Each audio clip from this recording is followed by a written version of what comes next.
In the meantime, I just welcome you all to the Academy stage in this beautiful day of Dutch summer. Very warm, very bright, as usual here. And we have a very, very interesting, even fascinating, I would say, panel today, because actually this topic of financial fair play, as it's massively known, is as complex as fascinating. And for that, we have two wonderful guests, two wonderful speakers. Kieran Maguire, he's a football finance lecturer at the Liverpool University, also a journalist, author. He wrote the book, The Price of Football. So welcome, Kieran. Thank you. He also had a podcast with the same name, The Price of Football, just so you know. And of course, Charlie Meston, co-owner of Charlton Athletics. So welcome, Charlie. Thank you very much. Let's start with this topic, which can be very, very intricate, just like setting the context with you, Kieran. Why were the financial fair play, or now known as financial sustainability rules, introduced? Why did they have the need to do it? Well, I think if we have to be honest, we've had some disruptors to football with the rise of trophy asset owners, with the introduction of sovereign wealth funds into the industry. And there was concern from the existing successful clubs that people were able to buy success. And therefore, having some form of cost control or financial controls introduced into the industry would prevent disruptors coming in. We've seen this with PSG, with Chelsea, with Manchester City, and so on. Would make it more difficult for new entrants to the market to start to, as I think some clubs felt, steal the places in the Champions League to which they're entitled to, steal the trophies they were familiar with, and so on. So we have had a variety of rules introduced. Initially, it was the aim of paying down debt, but when you've got especially clubs coming who are owned by Middle East countries, the concept of debt and interest is inconsistent with Islamic finance, so therefore that wasn't really successful. So we now have financial sustainability rules, which, in my view, as an accountant, as somebody that used to teach creative accounting on Wall Street, that to me doesn't work, because the rules allow clubs to lose money and the rules allow clubs to spend money on things which are excluded from the calculations. So Charlie, what's the perspective from a smaller club point of view? Well, I think, as Kieran said, the sort of the propulsion towards financial sustainability rules of one kind or another, and we'll come on to all the various different kinds of rules which there are, came from effectively two directions. On the one hand, as Kieran said, from the biggest clubs wanting to protect their position, and on the other hand, from the fact that a lot of smaller to medium-sized clubs were simply going out of business. And whilst in a normal capitalist environment, businesses going out of business is just part of what makes the whole system work. The weak goes to the wall, the strong get stronger, new entrants come in. In football, that doesn't really work, because these aren't just businesses, they're social institutions, and they're entities which people, families, whole communities have their identity bound up in. So the view has been taken, which I entirely share, that it's not good enough just to say, well, you know, if a club's not very well run, it just goes out of existence. Then, as you know, as our then Prime Minister said, you get whole towns in floods of tears, and that's not a good place to be. So I'm wholeheartedly behind rules, regulation, carefully thought through ways of ensuring that the industry has some degree of sanity within it. It doesn't have to be totally sane. It is a sport, and it is, you know, not for the faint-hearted in business terms. People shouldn't go into it expecting a steady dividend, and there's no reason particularly for football clubs to turn a profit. There's no great reason for that. On the other hand, a structure which allows well-run clubs to progress and do well without being gazumped by sudden splurges of cash from either short-term or long-term owners who decide that's what they want to do, I think that's healthy for the industry as a whole.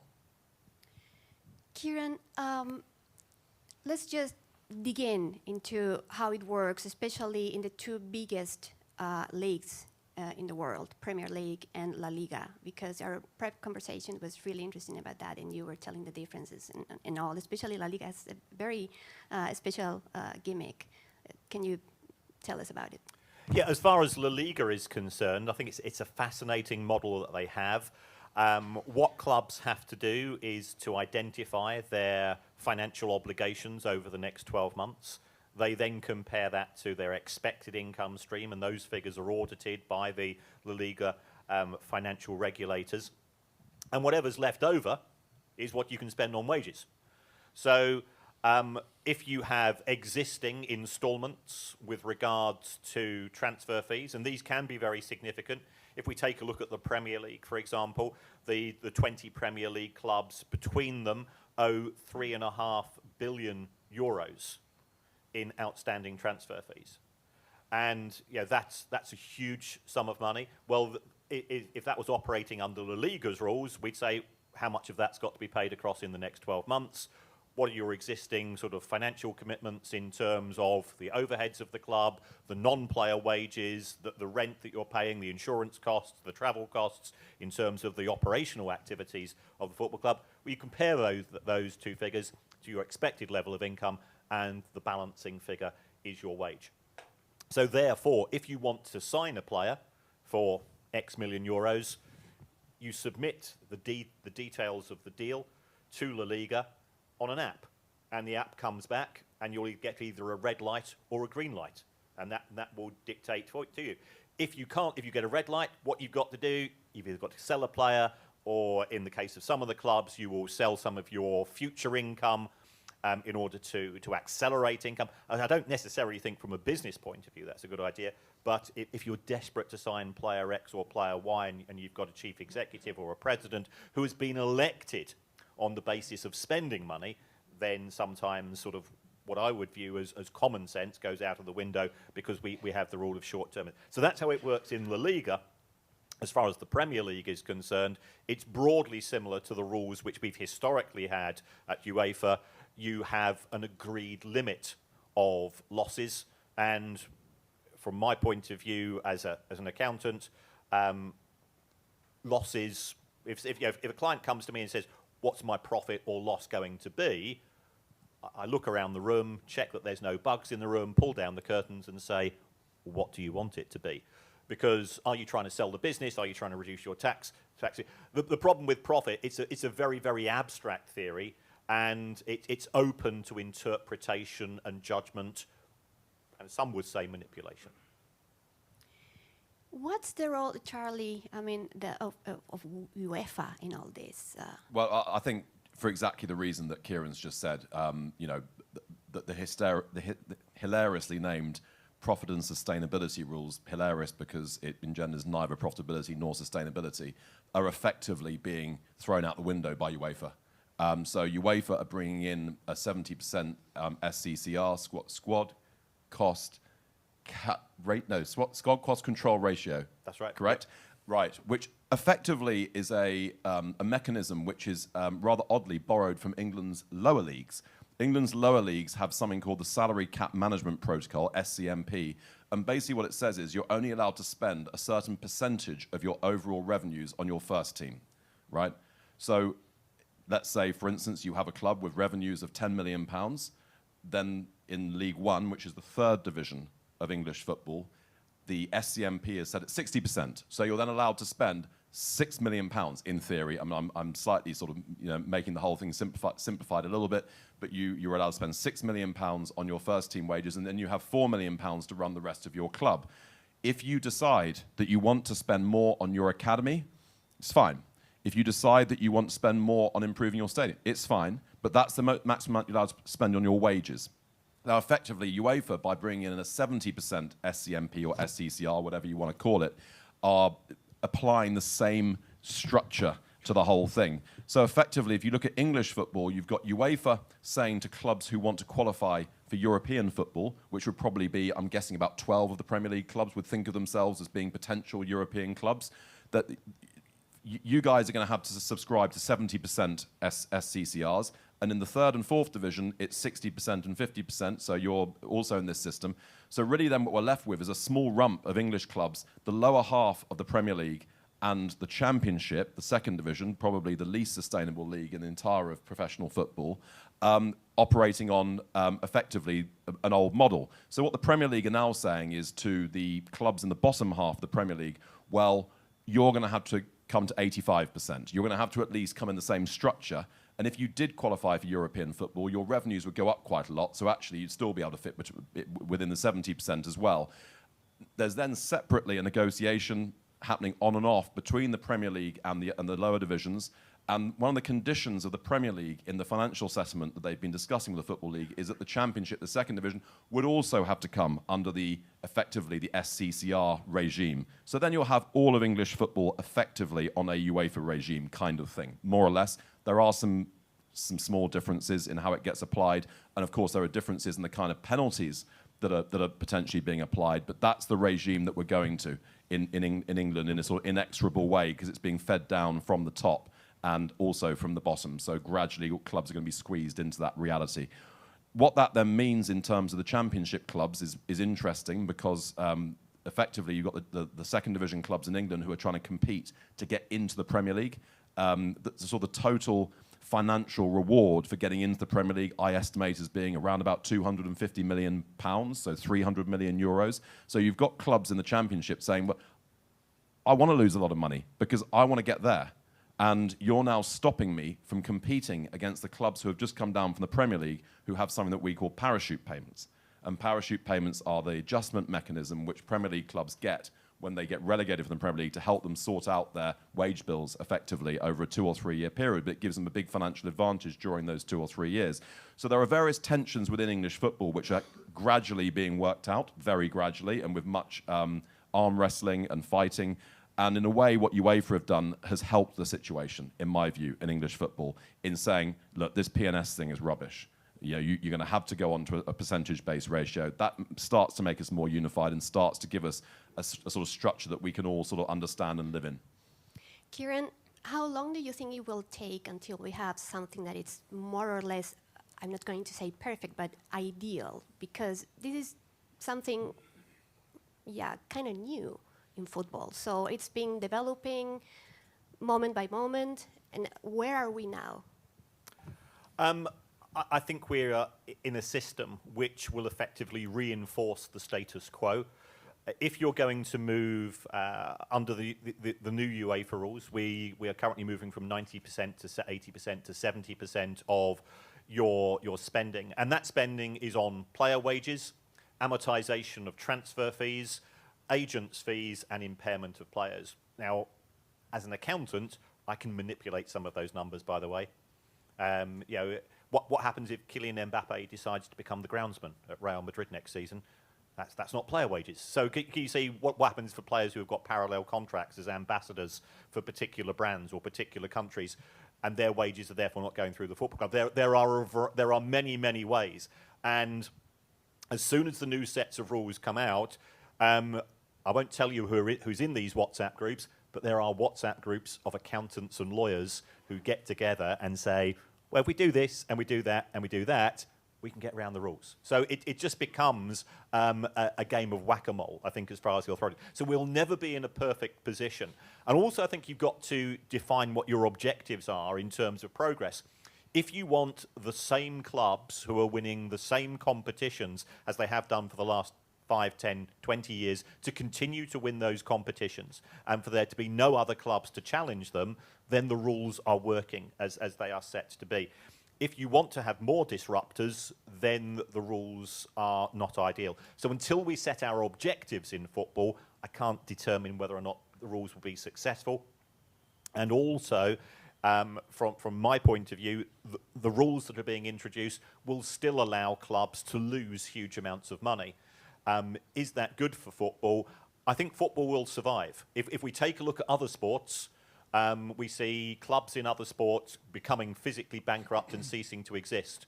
In football, because it's a global sport, we have the benefit of what we refer to as the find a bigger fool theory. Every time you think a club is about to go out of business, there's another idiot, there's another fool who will come along and they will buy that football club because they are convinced that they have the skills and they have the knowledge from their industry to rescue that club. And then 18 months later, the club's still losing money because you get football is your mistress. Football seduces you into spending more money. The Premier League is spectacularly successful in the sense that if I take a look at what's happened over the Premier League's existence, consumer prices in the UK have gone up by 106% in 30 years since the Premier League started. Okay, 106%. Premier League revenue has gone up by 2,800%. Absolutely fantastic. You think about a mature industry, an industry which has already been in existence for generations and generations, 28 times more successful at generating revenue. And isn't that absolutely fantastic? Until you look at costs and you find out that costs have gone up by 3,800% in the form of wages. So we have this saying in business, revenue is vanity, and that's what people get seduced by. Profit is sanity. The reason why football does not have a money problem in terms of revenue, football has a cost control problem. Whether that's being addressed or not, we'll have to wait and see. Yeah, I think, I mean, when we talk about disruptors, and of course, generally speaking, in most industries, so what one wants disruptors. The problem is, what's the collateral damage of allowing free rein to disruptors? Because let's be honest, when we say disruptors, we're not talking mostly about people who try and do things cleverly. We're talking about people who just come and blow their brains out, spending a lot of cash on strikers. There are clubs who have come in and who have done things cleverly, and who have spent money in interesting ways, and who have achieved outsized success. I was watching Atalanta the other day thinking, well, I'm going to go back and see how much Atalanta has spent compared to other clubs. Not all that much. If we look in our country, and you look at the net cost that has been spent on Brentford and Brighton to get where they are, basically in the top half of the Premier League as small to medium-sized clubs, but they're there on they have been disruptive in the use of data, in the way in which they scout players overseas. That's disruption, and they've done it, and they've got into Europe, in Brighton's case. So I don't think that there is... The ceiling is that basically it's unrealistic to think that any club other than a very big club is going to become a very big club.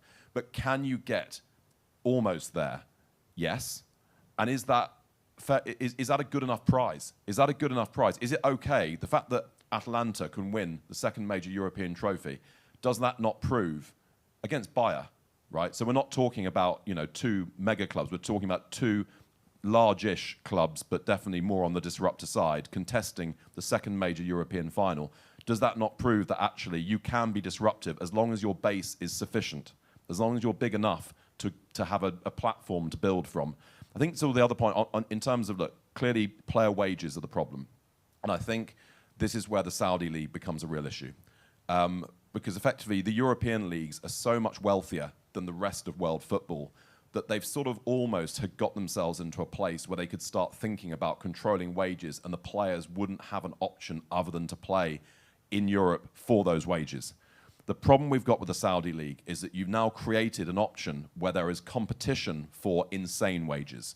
So you've got a player who can say, well, actually, yes, I could get paid very well in Europe, but now that they've got these cost controls, actually, I'm only getting so much, whereas the Saudi League's willing to pay me a lot more. So I'm going to be keeping a keen eye and an interest in Kieran's view on how much longer the Saudi League will carry on with that model of competing for the very, very top players. Because otherwise, if they do carry on down that route, and if, heaven forbid, there are one or two other leagues around the world who decide that's the way to go, then you'll find the top European clubs saying to the regulators, we need to be able to compete for the best players. Otherwise, you won't have the TV product to sell. And if we don't have the TV product to sell, then we won't have the revenues, and therefore the whole thing will collapse in a totally different way. So I'm just keeping a weather eye on Saudi. But if that does not really go anywhere, then top European football, by which I mean La Liga, Serie A, and the Premier League, is in a position to be more careful about what it does with wages.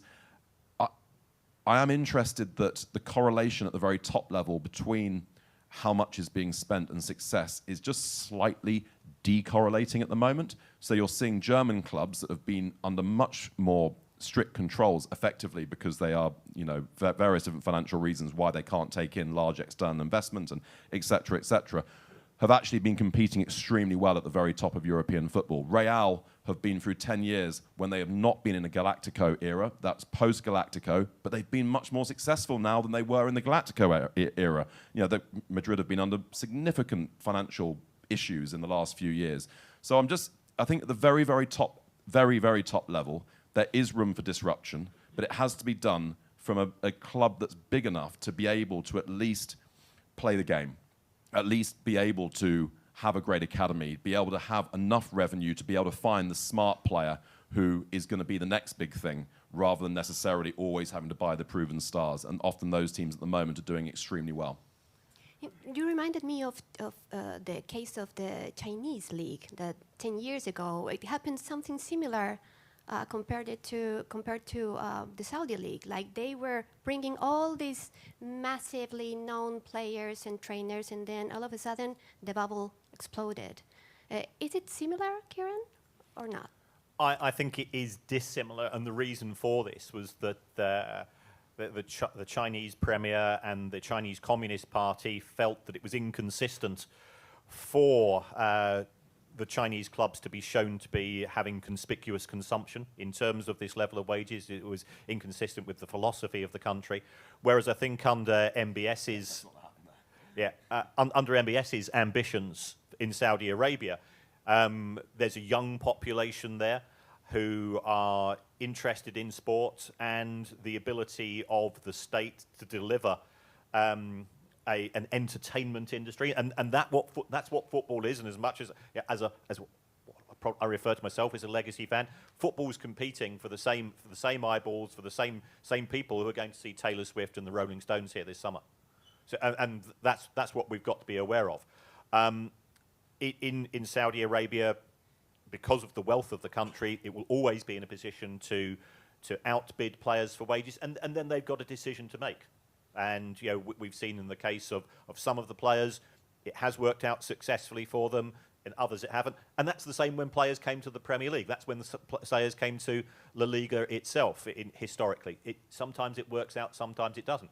And if the Saudi Arabian authorities want to continue to spend the level of money that they do, there's no cost control rules there, so therefore they can spend as much as they want. It's a decision for them to make. But I don't see the bubble bursting in terms of ability to spend. Whether players want to play in front of 600 or 700 people for huge amounts of money once a fortnight, that's a career decision from their point of view. Charlie, do you think that these regulations are making the game actually fairer?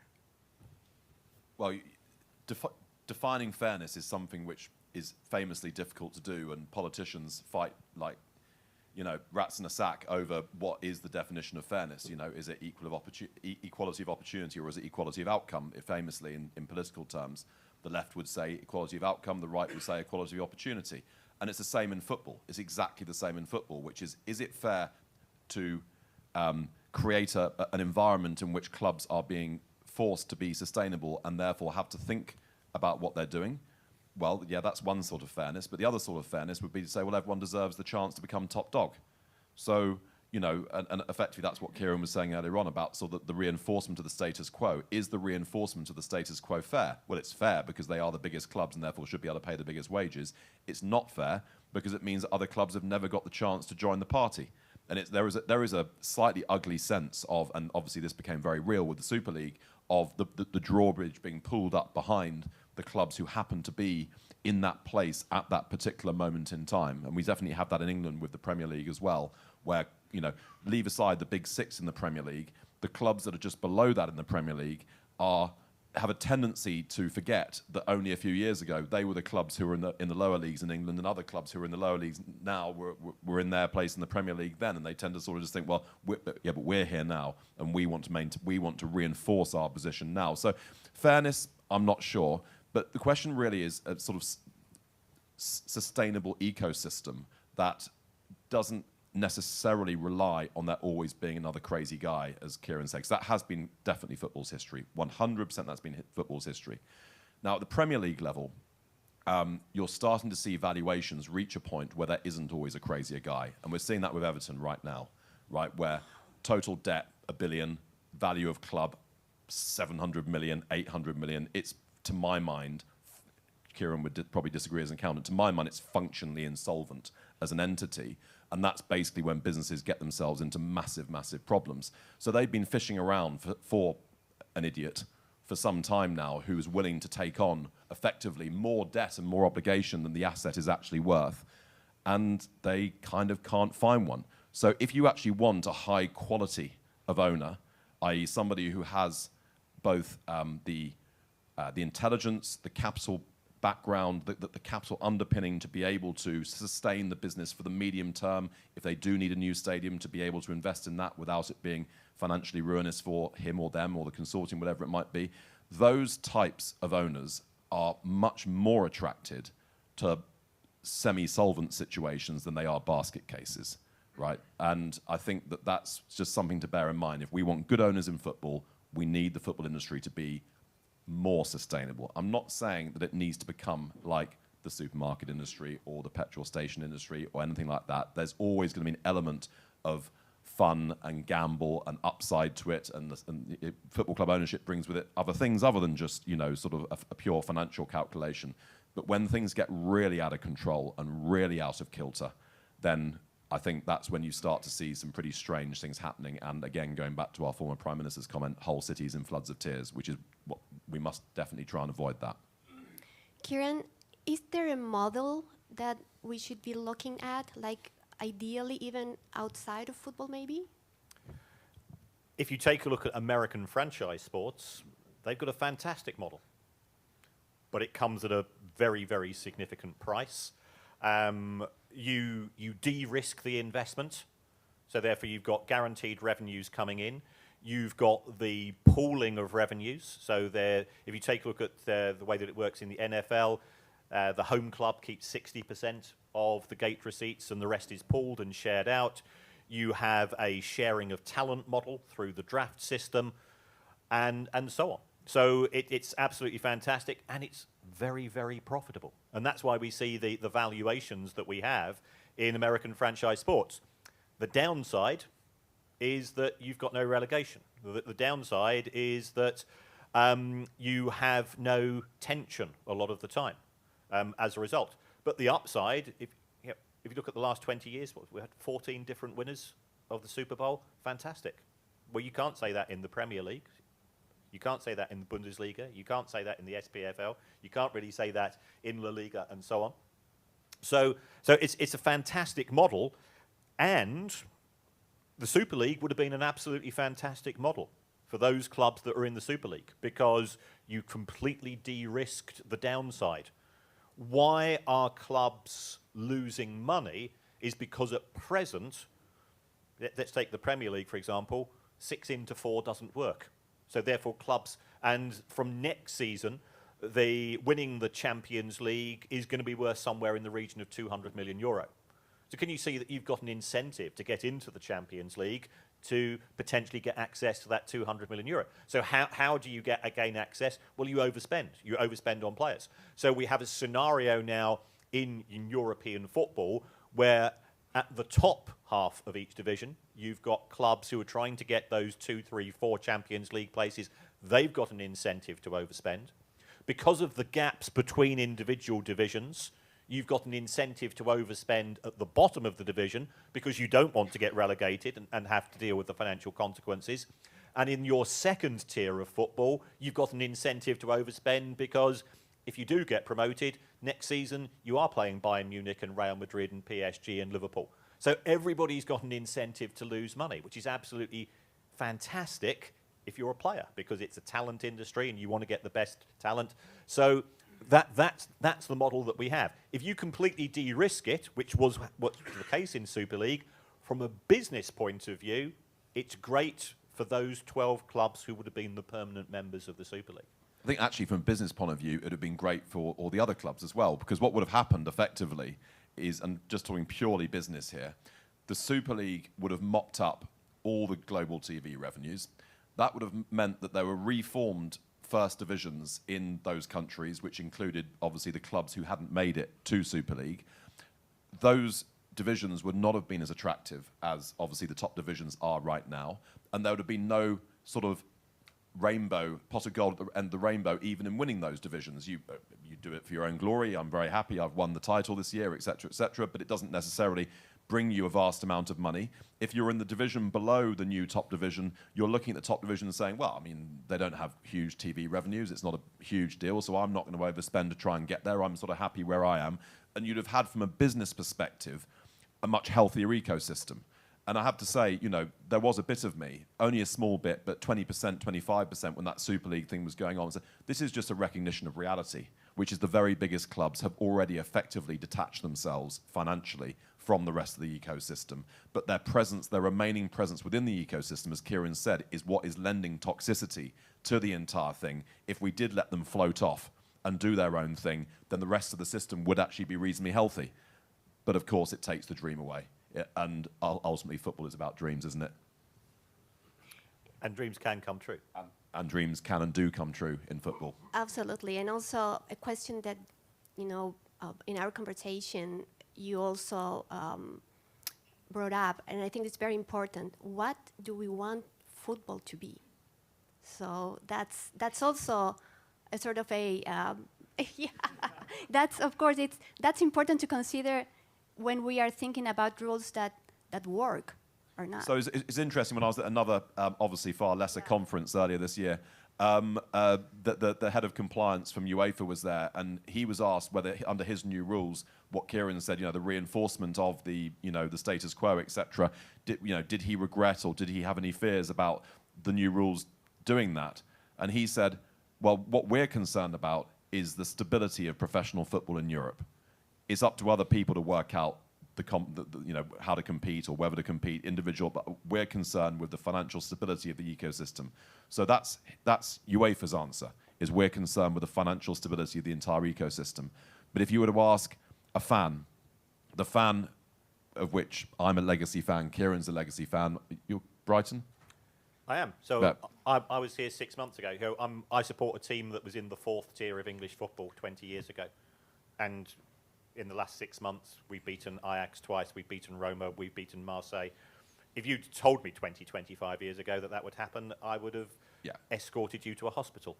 And those dreams can come true.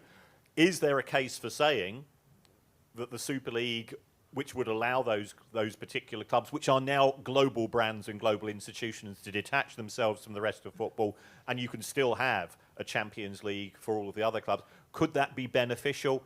I think for many clubs, it will be the greatest chances that they have, or for many fan groups, it will be the greatest chances that they'll have of getting into Europe and of winning trophies.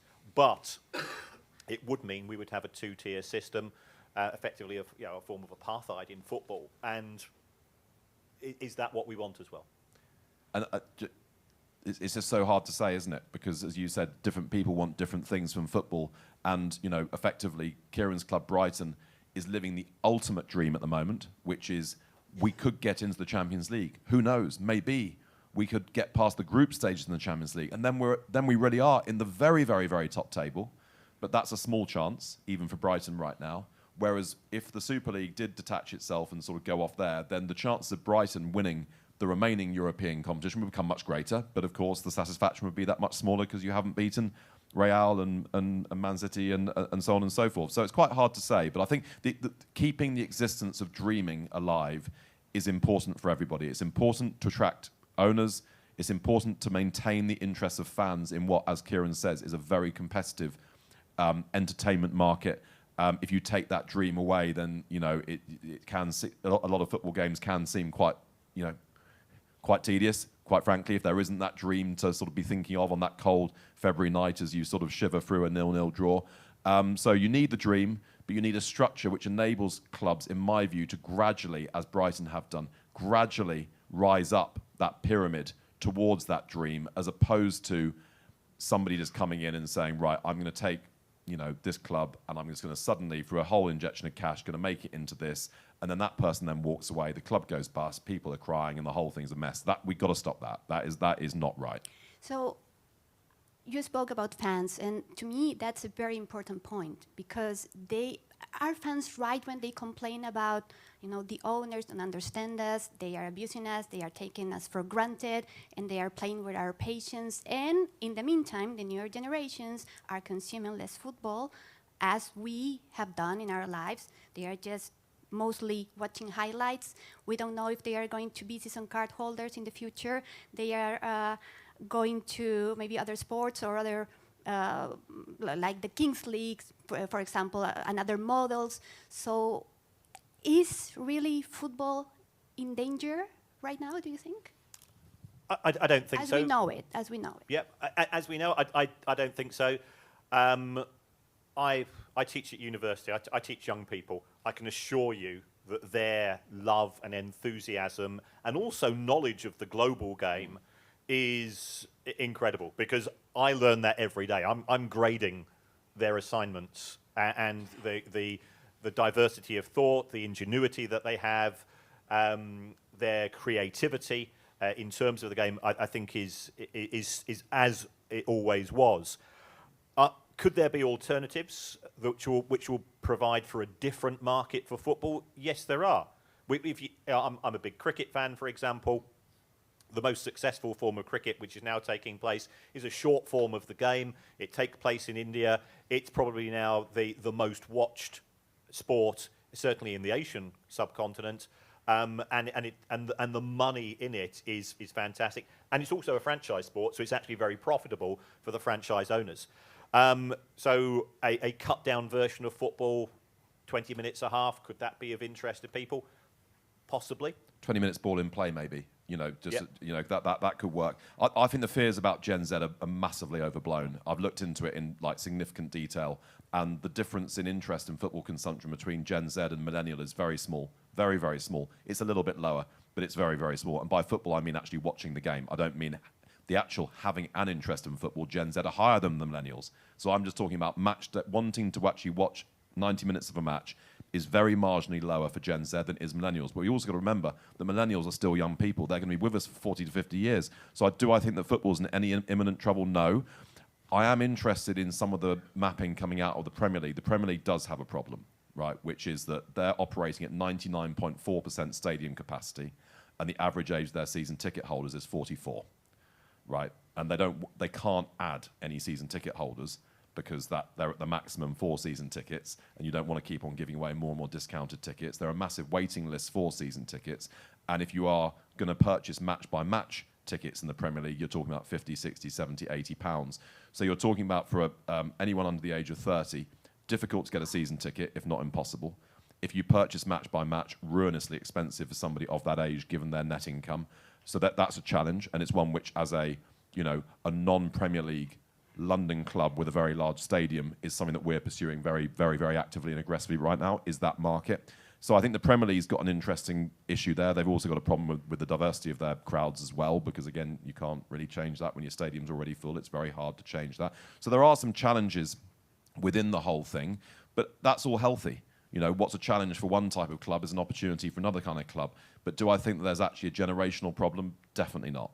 Absolutely not. There's really no supporting data that suggests that.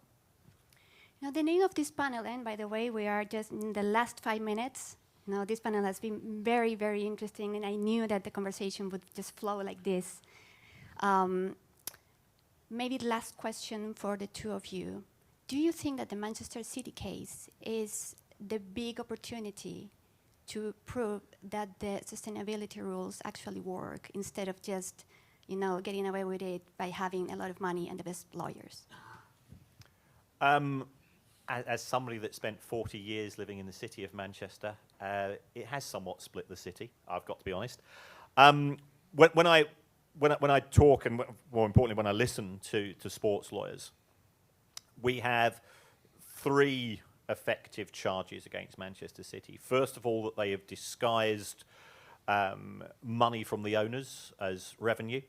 If that is the case, then that effectively has to be a coordinated fraud between the football club, between the sponsors, and you would also have to ask yourself, what have the auditors been doing? They've either been asleep at the wheel, or they've been incompetent, or they've been part of this. I don't think that they've been part of this. You know, no firm of accountants would go down that particular route. So I think it's a very, very high threshold. Secondly, there's been the accusation that Manchester City have not cooperated with the investigations into their affairs. If somebody had hacked your email, and on the basis of that you were being charged, would you cooperate? My answer would be no. So I think Manchester City probably got a fair case for non-cooperation. I think that the issue where I think the club is at its weakest point is with regards to the use of parallel contracts. So what I mean by that, for example, Roberto Mancini was accused of having a contract of employment at Manchester City for €2 million a year. And in addition, he was doing 4 days coaching in Abu Dhabi for €2 million a year. Which, if somebody wants to pay me for 4 lectures in Abu Dhabi for €2 million this year, I will quite happily give up 4 days of my holiday from the university. So I think that's where the auditors wouldn't get involved, because it's a private arrangement between an individual and another person. Are there related party involvements there? There is the opportunity for that. So the Manchester City case will be an intriguing one. If Manchester City are found guilty of the charges, then that's the equivalent of corporate fraud. And I cannot see how the board of directors can survive. I think we'd have to go to a position that we've previously seen at clubs such as Juve, Rangers in Scotland, where this will be deemed to be a major misdemeanor, and the club really should be exiting the Premier League as a due punishment. But listening to Manchester City's lawyers, their attitude is bring it on. They are very, very confident of defending their case. I think in answer to your original question, is it proof that profit and sustainability rules work? No, it's evidence that profit and sustainability rules don't work. It's a case that's dragged on for forever and a day while Man City have continued to win titles, and has caused a great deal of confusion and general sort of uncertainty about the integrity of the sporting competition. So no, I think it's been an absolute disaster. Yeah, I sort of share Kieran's estimation of the 3 main areas of charges. I think the first one is, Kieran said earlier on, whenever you get a new set of rules, the accountants get busy. They say, this is what you could do, this is what you could get away with. And I think, if nothing else, what's happening to City right now, because I think it's highly implausible that they're going to get away with all of it, if I'm being honest with you, it should serve as a warning sign to clubs listening too much to their accountants on these things. You need to be saying to the accountants, tell me what's definitely going to be okay.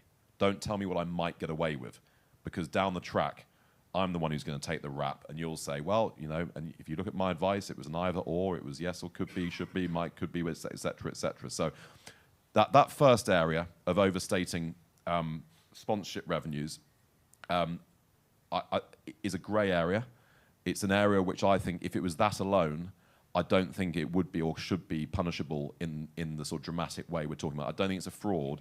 I think it's trying it on a bit, and I think it would be seen as such. The other 2 areas are obviously much closer to what might generally be called fraud, and how they view the non-cooperation will be interesting. The third bit, as Kieran said, is, if that is as is alleged to be the case, then they are going to be absolutely banged to rights. That's clearly cheating. So it's going to be very interesting to see. But I think it is, as I said, it's serving as a warning shot to all of us in the industry. Doesn't matter how big you are. If you think that you can try and, jump through little sort of loopholes here and loopholes there, you could end up becoming an almighty cropper, and it could be a real, real problem, not just for the club, but for you directors personally. Thank you so much. We are almost 11 seconds, 10, 9, and it's perfect timing. Thank you so much, Charlie Methven and Kieran Maguire. Please give it up for them.